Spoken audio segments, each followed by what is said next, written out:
Stop. Don't close this video.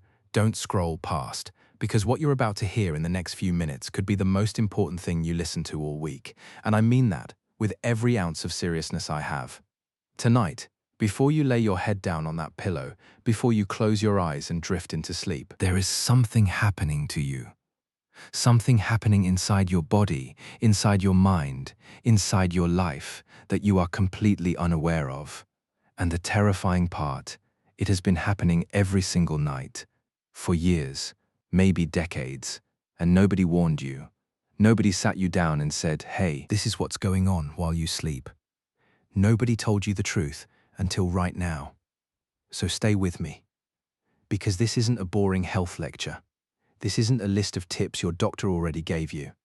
This is the raw, unfiltered reality of what nighttime is doing to you, the good, the bad, and the deeply disturbing. And by the time this video is over, I promise you, you will never look at sleep the same way again. Let's start with something simple, something you do every single night without thinking about it. You close your eyes, you breathe, you drift off, and you think that's all there is to it. You think sleep is just rest, just your body taking a break, just a pause button on your life. But here's what the science actually shows, and this is where it gets unsettling. Sleep is not a pause. Sleep is not rest in the way you imagine it. Sleep is one of the most violently active, chemically explosive, neurologically chaotic states your body ever enters. And while you're lying there completely unconscious, completely defenseless, completely unaware, your brain is doing something to you that sounds less like rest and more like a full-scale renovation of everything you are.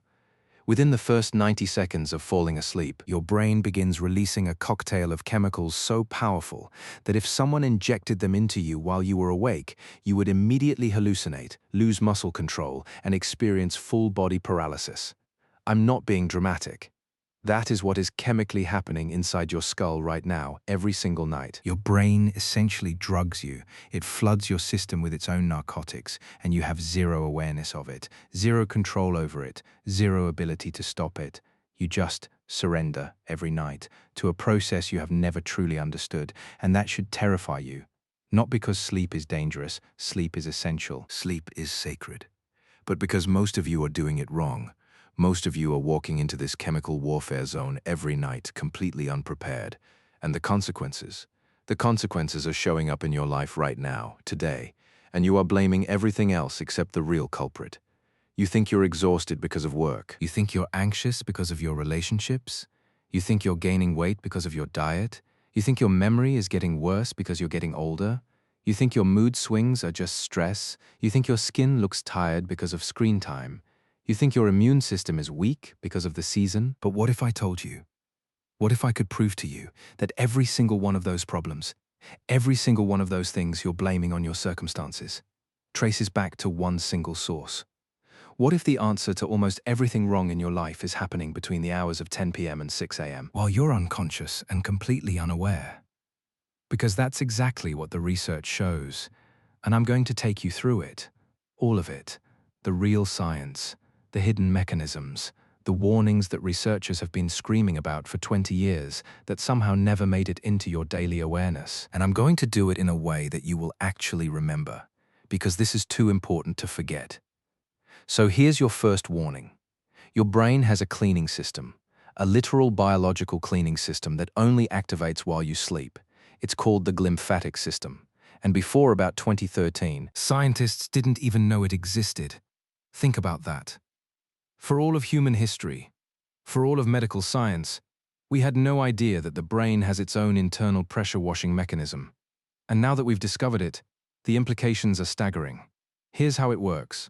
While you're awake, your brain cells, your neurons, are constantly producing waste, metabolic byproducts, the cellular equivalent of garbage. And that garbage, if left to accumulate, is genuinely toxic. It damages neurons. It disrupts communication between brain cells, and over time, it builds up into structures that researchers have strongly linked to some of the most devastating neurological conditions known to humanity. We're talking about Alzheimer's disease. We're talking about Parkinson's disease. We're talking about dementia, the kind of conditions that don't just take your memory, They take you. They take who you are. They steal the person your family loves and leave behind someone they don't recognize. And here's the thing that will keep you up at night, which is ironic. Given what I'm about to say, the only time your brain cleans out this toxic waste is when you sleep. The glymphatic system essentially opens up during deep sleep stages and flushes cerebrospinal fluid through the brain tissue, washing out all that accumulated junk. It's like a pressure wash for your skull. And if you're not getting enough deep sleep, if you're sleeping 6 hours instead of 8, if you're waking up multiple times, if you're sleeping at the wrong time, that cleaning cycle gets cut short. The garbage stays, it accumulates, and night after night, year after year, you are building up deposits of toxic protein in your brain that you cannot see, cannot feel, and cannot undo without addressing the root cause, your sleep. Researchers have now found that even a single night of poor sleep dramatically increases the level of amyloid beta, one of the primary toxic proteins associated with Alzheimer's in the brain.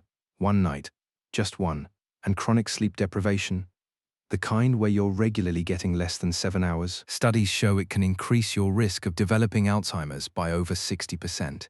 60%. That's not a marginal risk increase. That's not a footnote. That's a life-altering number, and almost nobody is talking about it in a way that actually lands. So warning number 1, if you're not prioritizing your sleep, you are literally poisoning your own brain, one night at a time. And you won't feel it happening. You won't see it coming. You'll just wake up one day, decades from now, or maybe sooner than you think, and the damage will already be done. But wait, before you start spiraling into anxiety about your brain, I need to tell you something even more immediate. Something that's not decades away, something that is affecting your life right now, today, this week. Because while the Alzheimer's risk is terrifying in a long-term way, what's happening to your heart, your hormones, and your emotional regulation right now is just as dangerous and just as invisible. Let's talk about your heart first. While you sleep, your blood pressure drops, your heart rate slows, your cardiovascular system essentially gets a break, a recovery period that it desperately needs after working non-stop all day long. This nighttime blood pressure dip is so important to your heart health that cardiologists have a special term for people who don't experience it. They call them non-dippers. And being a non-dipper, having a heart that can't properly rest at night, is associated with dramatically higher rates of heart attack, stroke, and cardiovascular death. We're not talking about a small increase. We're talking about risk levels that are comparable to having full-blown hypertension. Your heart needs sleep, the way a marathoner needs rest days. Skip the rest, and eventually something breaks. And here's what's insidious about this. You can be a non-dipper and have absolutely no idea. You can feel fine. You can have normal blood pressure readings during the day. You can think everything is okay. And then suddenly, out of nowhere, it's not. Because the damage accumulates silently, invisibly, in the quiet hours of the night, when you're lying there thinking you're resting. But your cardiovascular system is still running at full tilt. The research on sleep and heart disease is now so overwhelming that the American Heart Association officially added sleep to their cardiovascular health checklist in 2022. Sleep is now considered as important to heart health as diet and exercise, as important as not smoking, as important as managing your blood pressure. Sleep is a cardiovascular intervention, and most people are treating it like an optional luxury. Now here's where I need you to really pay attention. Because we've talked about your brain. We've talked about your heart. But what I'm about to tell you next is something that hits even closer to home. Something you experience every single day, without realizing sleep is the reason. Something that is quietly ruining your relationships, your career, your sense of self, and you've been blaming everything else. I'm talking about your emotional brain, your amygdala. Deep inside your brain, there is a small almond-shaped structure called the amygdala, and it is essentially your brain's alarm system. It processes threats, it triggers emotional responses. It decides when you need to be scared, angry, defensive, or on edge. And normally, the rational part of your brain, your prefrontal cortex, acts like a manager for the amygdala. It keeps it in check. It says, okay, that's not actually a threat. Calm down. This person isn't attacking you. This situation doesn't require panic. You don't need to snap at your partner right now. But when you're sleep deprived, that connection between your prefrontal cortex and your amygdala weakens dramatically, like 60% more reactive. Your emotional alarm system starts firing at things that don't deserve that response, and your rational brain can't regulate it anymore. It's like cutting the wires between the security camera and the control room. Suddenly, everything looks like a threat. Everything feels personal. Everything pushes you closer to the edge. Matthew Walker, one of the world's leading sleep researchers, described it this way, and I'm paraphrasing, because this is too important to rush past. Sleep-deprived people are essentially emotionally irrational. They can't read situations accurately. They can't regulate their responses. They interpret neutral facial expressions as hostile. They remember negative experiences more vividly. They struggle to find positive meaning in events. And they are significantly more likely to make impulsive, regrettable decisions. Think about the last time you were truly exhausted. Think about an argument you had when you were running on 4 or 5 hours of sleep. Think about a decision you made when you were tired that you later regretted. Think about how the world looked different, darker, more threatening, more overwhelming when your body was running on empty. That wasn't just tiredness. That was your brain chemically altered by sleep deprivation, showing you a distorted version of reality. And you made real decisions based on that distorted view. You said real things. You felt real pain, and some of those moments had real consequences. Now I need to stop here, because I know some of you just felt something shift. I know some of you just connected a dot that's been floating, disconnected in your mind for a long time. And I need you to sit with that for just a second, because what comes next is going to change the way you think about this even further. Here's what nobody tells you about sleep deprivation. It doesn't just affect how you feel, it changes who you are. Not permanently, but in ways that compound over time. When you're chronically sleep deprived, your personality shifts in measurable ways. You become more self-focused and less empathetic. Researchers have demonstrated that sleep-deprived people are actually measurably less generous, less willing to help others, less likely to notice or respond to other people's emotional needs. You literally become less of the person you want to be, less kind, less patient, less emotionally present, and you don't even realize it's happening. You think you're just stressed. You think you're just having a hard week. But your sleep is subtly, systematically eroding the qualities that define your best self. And the worst part? You can't accurately judge how impaired you are. This is one of the most chilling findings in sleep research. When you're sleep deprived, your brain actively loses the ability to assess its own impairment.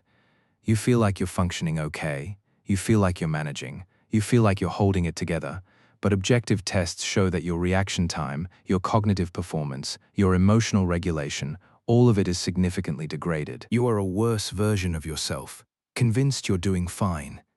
It's like being drunk, but feeling sober. And this isn't just happening to the rare person who pulls all-nighters. This is happening to millions of people who are getting 6 hours instead of 8, who are lying in bed scrolling for an hour before they sleep, who are waking up at 3 a.m. with their mind racing, who are drinking coffee to push through the afternoon because their body is begging for rest. This is the quiet epidemic of our era. And tonight, in beds all over the world, it will happen again, unrecognized, unaddressed, and profoundly consequential. All right, take a breath, because I know that was heavy. And I know some of you are starting to think, okay, I get it. Sleep is important, but I need you to hold on, because we are not done. Not even close, because everything I've told you so far, that's the established science, the well-documented research. What I'm about to get into now is the part that even most sleep-educated people don't fully understand. The part about what's happening in your body during specific windows of the night. The part about why when you sleep matters just as much as how long you sleep. The part about the hidden architecture of the night, and what happens when that architecture gets disrupted in ways you've probably never even considered. Your sleep is not one continuous state. It's a series of cycles, roughly 90 minutes each, that repeat throughout the night. And each cycle is made up of different stages, each with radically different purposes and radically different consequences when they're cut short or disrupted. In the early part of the night, your sleep cycles are dominated by deep sleep, what scientists call slow-wave sleep, or NREM sleep. This is the most physically restorative stage. This is when your body releases human growth hormone. This is when your muscles repair themselves. This is when your immune system produces the proteins called cytokines that it needs to fight infection and inflammation. This is when your memory consolidates the events of the day, transferring information from your short-term hippocampal storage into your long-term cortical networks. Cut the early part of the night short, and you rob yourself of all of that. You wake up physically under-restored, immunologically weaker, and with fragmented, less consolidated memories. But here's the part that almost nobody talks about. The later cycles of the night, the ones that happen in the final 2 to 3 hours before you naturally wake up, are dominated by REM sleep, rapid eye movement sleep. And REM sleep is not just the dreaming stage, though dreams are part of it.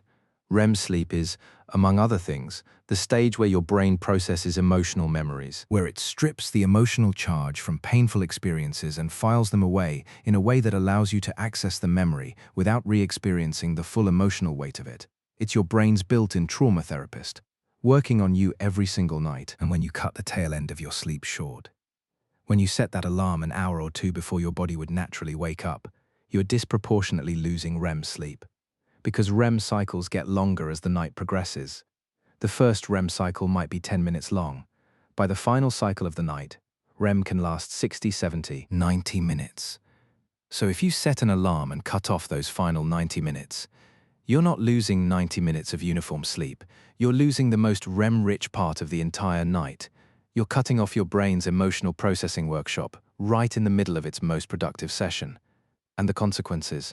People who are chronically REM-deprived are significantly more likely to experience emotional distress, anxiety, depression, PTSD symptoms, and difficulty forming and maintaining healthy emotional relationships. Because the nightly emotional processing that should be happening, that evolutionary gift your brain gives you every night to help you cope with your experiences, is getting truncated before it can complete its work.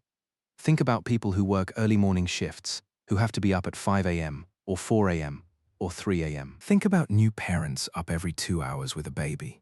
Think about people with insomnia who lie awake from 3 to 5 a.m. before finally drifting back to sleep. Think about people who set their alarms for 6 a.m. out of a cultural sense that sleeping later is lazy, even when their body would naturally wake up at 8. All of these people are systematically, night after night, cutting off their REM sleep. And they're wondering why they feel emotionally raw, why they can't shake their anxiety, why small things feel enormous, why their relationships feel strained, why they can't find joy in things that used to bring them pleasure. The answer is sleeping in the morning hours they decided they couldn't afford. And now here is where I need to hit pause on all of this, because I have been telling you scary things. I have been loading you up with warning after warning, and that's important. Those warnings are real, and you needed to hear them. But if I left you here with nothing but fear and no direction forward, I'd be doing you a disservice. So let me tell you something hopeful. Something the science also shows that gets talked about far less than the doom and gloom. Sleep debt can be partially recovered. Not perfectly. Not overnight, pun intended.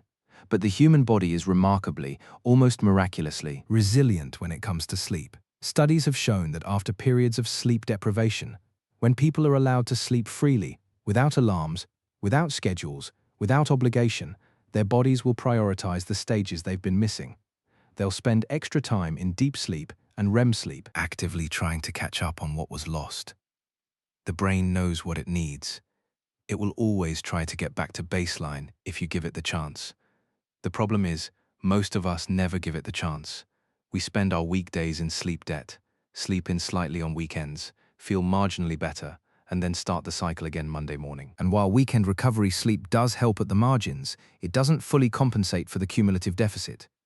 You can't truly recover from 5 days of 6-hour nights with 2 days of 9-hour nights.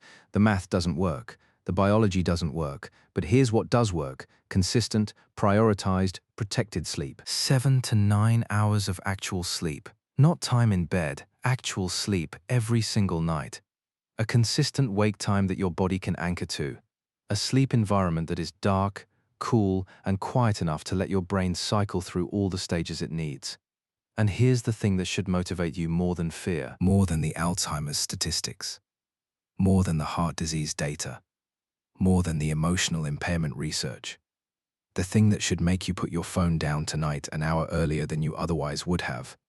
People who consistently get good sleep are measurably, demonstrably different from people who don't. Not just in health outcomes, in performance, in relationships, in creativity, in happiness, in how they age, in how they look, in how they feel. Sleep is not just the absence of wakefulness. Sleep is when you become the version of yourself you're trying to be during the day. Athletic performance improves dramatically with adequate sleep. NBA players who slept longer shot a higher percentage. Swimmers who added 2 extra hours of sleep cut their reaction times and improved their sprint performance. Soldiers who prioritized sleep performed better in combat situations than those who didn't. Business leaders who slept well made better strategic decisions. Teachers who were well rested were more effective in the classroom. Parents who slept adequately were more patient, more present, more emotionally available for their children. Writers and artists and musicians, their creative output is directly, measurably linked to their sleep. REM sleep, specifically, is associated with the kind of associative, non-linear thinking that underlies creativity and insight. You know those moments when you wake up and suddenly understand something you were stuck on the night before, when the solution to a problem you couldn't crack yesterday is just suddenly obvious in the morning? That's not a coincidence. That's not magic. That's your brain having run the REM process through a set of loosely associated memories and connections, finding patterns and linkages that your linear waking consciousness couldn't identify. Sleep makes you smarter in a very literal, mechanistic sense. It allows your brain to do the kind of thinking it physically cannot do when it's awake. So every hour of sleep you sacrifice for productivity. You are making a trade that is guaranteed to lose. You are working more and producing less. You are sacrificing the very cognitive resource that makes your work worth doing in the first place. Every person who prouds themselves on sleeping only 5 or 6 hours a night to get more done is, with absolute scientific certainty, operating at significantly reduced capacity. They are not heroes of productivity. They are people who have become so cognitively impaired by sleep deprivation that they have lost the ability to accurately perceive how impaired they are. Now, I want to talk to you about something that I suspect is more personally relevant to many of you watching this than anything I've said so far. Because we've talked about sleep in general. We've talked about the architecture of the night. We've talked about what sleep does for your brain and body.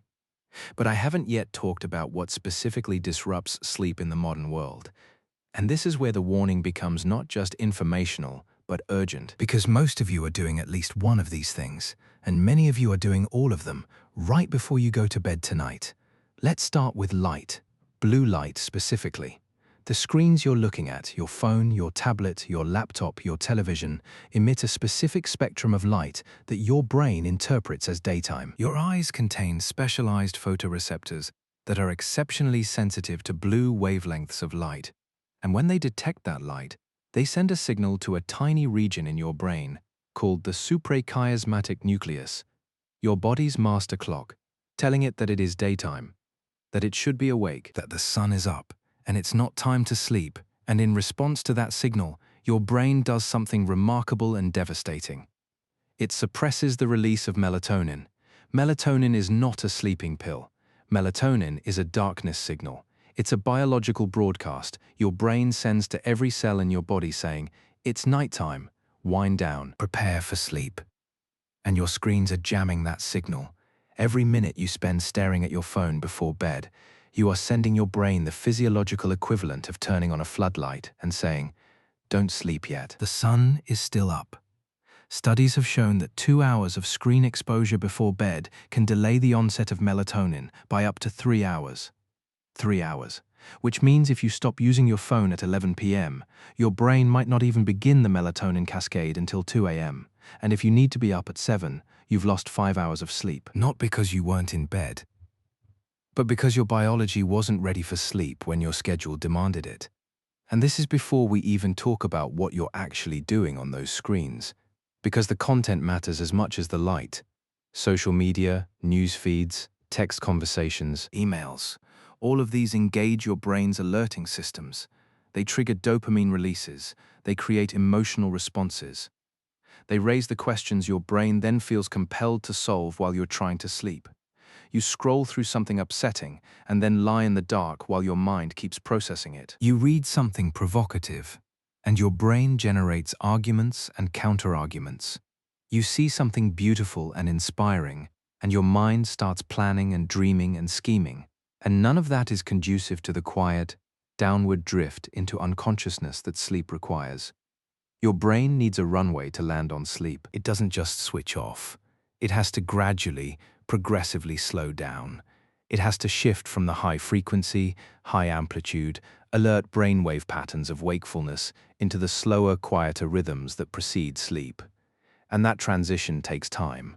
It takes preparation. It requires that you stop giving your brain new stimulating material to process. The hour or two before bed is not dead time. It is the critical runway, and most of us are spending it detonating cognitive grenades. Now, here's something I want to add that doesn't get nearly enough attention. Temperature. Your bedroom temperature is one of the most powerful determinants of your sleep quality, and almost nobody thinks about it seriously. Your body needs to drop its core temperature by about 1 to 2 degrees Fahrenheit in order to initiate and maintain sleep. This is why you instinctively curl up under a blanket. The warmth of the blanket actually helps draw heat from your core to the surface of your skin, facilitating that core temperature drop, and it's why sleeping in a room that's too warm is so disruptive. Your body can't cool down enough, it keeps trying, and it wakes up. The optimal sleeping temperature for most people is somewhere between 60 and 67 degrees Fahrenheit. Cooler than most people keep their rooms. And while individual variation exists, if you're routinely sleeping in a room that's above 70 degrees, you are measurably reducing the quality of your deep sleep stages. You might be spending the same amount of time in bed, but you're getting less of the restorative sleep you need. The solution isn't complicated. It's just something most people never think to address. And then there's alcohol, because I know many of you, perhaps most of you, have had a drink before bed at some point in your life and thought, that helped me sleep better. And I need to dismantle that belief right now, as clearly as I possibly can, because it is one of the most consequential misconceptions about sleep that exists in popular culture. Alcohol does not help you sleep. Alcohol is a sedative that helps you lose consciousness. Those are completely different things. When alcohol metabolizes in your bloodstream, which happens several hours after consumption, it creates a compound called acetaldehyde, and acetaldehyde is intensely disruptive to sleep architecture. It fragments your sleep. It prevents your brain from entering proper REM cycles. It causes you to wake up, sometimes fully, sometimes just partially, multiple times during the second half of the night, often without any awareness that it's happening. So you wake up in the morning having technically been asleep all night and feel terrible. You feel unrestored. You feel groggy and heavy and emotionally blunted, and you might not connect that to the drink you had at 9 p.m. But the connection is real and direct. Alcohol is stealing your REM sleep, fragmenting your deep sleep, and leaving you in a state of biological sleep deprivation, even if you spent 8 hours in bed. Now, we have been together for a while, and I've covered a lot of ground. Brain health, heart health, emotional regulation, sleep architecture, light exposure, temperature, alcohol. And I want to land this with something that ties all of it together. Something that I think is the core message underneath all of these warnings. We live in a culture that treats sleep deprivation as a badge of honor, as a sign of dedication and hustle and ambition, as something the strong and the driven push through while the weak indulge. And that cultural belief is not just wrong, it is catastrophically, demonstrably, scientifically wrong. And the cost of that belief is being paid every day in declining cognitive function, in damaged relationships, in elevated disease risk, in shortened lives, in reduced quality of the years we do have.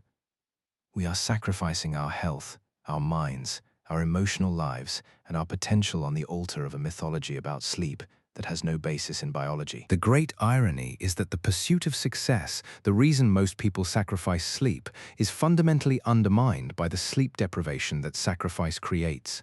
You cannot think as well. You cannot learn as fast. You cannot regulate your emotions as effectively. You cannot read social situations as accurately. You cannot be as creative. You cannot lead as well. You cannot parent as patiently. You cannot love as fully. When you sacrifice sleep for the life you want, you damage the very capacities you need to build that life. This is the warning, not just the Alzheimer's risk. not just the cardiovascular data. The real warning is this: the life you are trying to live, the person you're trying to be, the relationships you're trying to build, the work you're trying to do, all of it requires a brain and a body that sleep is the only way to maintain. Tonight is not just another night. Tonight, when you lie down, something extraordinary is going to happen, or it isn't. Your brain is going to try to clean itself, or it won't fully. Your heart is going to try to rest, or it won't properly. Your emotions are going to try to process the day, or they won't completely. Your memories are going to try to consolidate into something permanent and useful, or they'll remain fragile and incomplete. All of that depends on what you do in the next few hours, before you sleep tonight. Whether you dim the lights or stare at your phone, whether you give your mind a gentle runway to land on or detonate a scroll session right before you close your eyes. Whether you make your room a cool, dark sanctuary or sleep in conditions your body was never designed to rest in, I can't make those choices for you, but you came here tonight for a reason. You felt the pull of this title, something in you knew there was something you needed to hear, and I hope, genuinely, deeply hope, that what you've heard is enough. Enough to make you take this seriously. Enough to make tonight different. Enough to make you realize that sleep is not something you fit into your life after everything else is done. Sleep is the foundation on which everything else is built. Protect it like it matters, because it does, more than almost anything else you will do today. The way you sleep tonight will determine who you are tomorrow. Not just how tired you feel, not just how productive you are, who you are, the clarity of your thinking, the steadiness of your emotions, the quality of your presence with the people you love, the creativity and courage of your ambitions. All of it, every single bit of it, grows in the dark while you sleep. So tonight, before you close your eyes, make the choice. Put the phone down earlier than feels comfortable. Make the room darker than you think you need to. Make it cooler than seems necessary. Let your mind settle instead of stimulating it one last time, and then sleep. Really, truly, properly sleep. Let the glymphatic system do its work. Let your heart rest. Let your amygdala be regulated. Let your memories consolidate. Let your emotions process. Let the version of yourself you're working so hard to become be built in the hours you spend unconscious. That's not wasted time. That's not laziness. That's not weakness. That's the most productive thing you will do all day. Sleep well, you've earned it. And your brain, your heart, your future self, they're all counting on you to let it happen.